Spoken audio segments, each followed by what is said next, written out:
Oh man, is today's episode a special one. It's one which changes the course of the series, for better or for worse, depending on how you look at it, I guess, in some very amusing ways. What happens is the team discovers an ancient repository of knowledge, and in the process of trying to investigate it, Colonel Jack O'Neill is exposed to all of the information stored within it. But once he returns to base, he starts spouting the information that he absorbed from the thing in ways that are entirely outside of his control, beginning with replacing certain words in his speech with words that he doesn't fully understand, producing more and more useful and helpful information, but at the same time losing more and more of himself to the stuff stuffed within his mind. And we see everything from the point of view of his friends as they watch him slipping away, unsure of what to do, until at the end, finally, that information is taken from him and he's restored to normal. No, wait.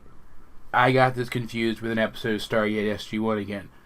But, I mean, just swap out Colonel Jack O'Neill with Bulkhead, and that's basically the episode. I mean, there's more action set pieces between factions of giant robots in this episode than there are in that one, but that's pretty much the gist. Team Prime picks up the signal from a Cybertronian data cylinder, which there are these ancient things which are repositories of knowledge on a single subject, I guess. And once again, Miko being Miko decides to do something stupid and follow them through the gate, and she accidentally sets the thing off, and it dumps all of its information into Bulkhead's noggin. He starts spouting weird sciencey words and painting equations on the walls. Equations for what Ratchet is able to work out would be a synthetic form of energon. Something which is absolutely unheard of. I think this is the first time it's even been mentioned in Transformers lore. A synthetic energon which costs significantly less energy to produce than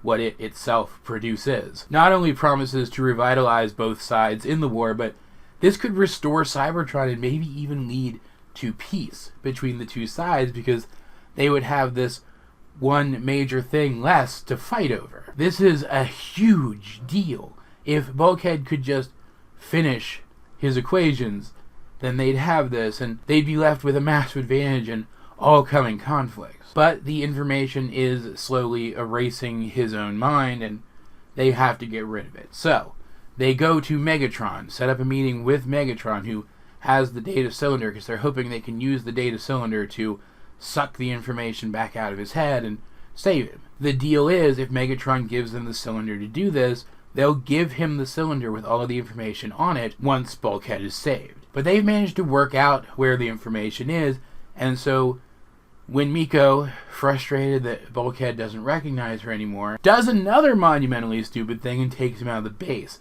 The Decepticons recognize the energy signal of the information network that they're looking for. They track him down and attack him, and now it seems they don't have any need for Optimus's deal anymore, which Megatron was genuinely considering. Keeping in mind that if both sides had access to this synthetic energon, that might be something which brings about peace between their two sides. Yes, it could escalate the war as well, but it might be just the last thing that they need to bring about lasting peace in some form or another. And then, during the ensuing battle between Bulkhead and Knockout and Breakdown, he accidentally expels all of the knowledge in an energy stream up into the sky. It doesn't even get put back into the data cylinder, and now it's just gone. And I'm a little unclear as to whether or not they have the complete equation, or if they just have most of it. I think they only have most of it, but I mean, still, they have all that information, but they don't have all of the information that they could have had. And this, admittedly slim chance at peace is gone. And things have escalated once again, because now Megatron attacks Optimus, and things just go back to the way they were. An understanding was almost reached. A small understanding, yes, but an understanding between these two faction leaders, and Miko screwed that up. And I say again, man, Miko should know better by now. At the initial battle over the data cylinder, she at least tried to make herself useful by attempting to push it through the ground bridge, but that's what ended up sticking it in Bulkhead's brain in the first place.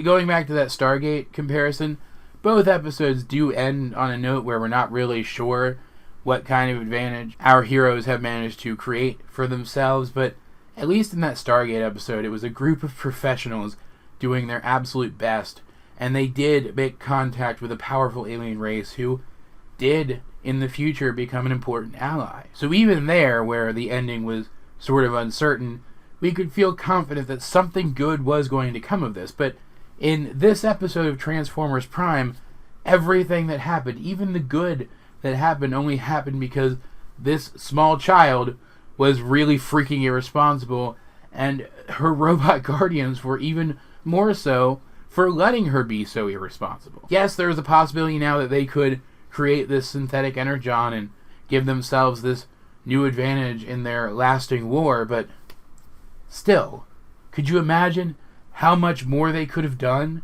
if they had had access to that information in some proper medium? Not to mention that Bulkhead had to suffer. Yes, they get him back by the end, and yes, Miko plays a role in that, but he still had to suffer through all of this, and that really sucks for him. Like, I do like Miko as a character, don't get me wrong, but just like Starscream, who, I remind you, I also like as a character, I do feel like the Autobots might be better off if she wasn't around. Though I do find it interesting as I go back and rewatch these episodes, even ones like this one that kind of annoy me, to see what I feel must be Stargate influences on this show. Like, I really get the sense that somebody on the writing staff for the show must have been a fan of Stargate SG-1. Or maybe there was even a writer from Stargate who worked on this show. Who frickin' knows? I don't know. I didn't check the crew list or anything. Still, either way, it's pretty cool, and it's not like this is a bad episode or anything. I still enjoyed watching. I just felt like complaining about it. As per usual, though, I'd like to know, what did you think of T.M.I. if you have seen it? Let's get a discussion going in the comments section down below, or over my Discord, link in the description. But either way, this has been AJ22, and I will talk to you guys later.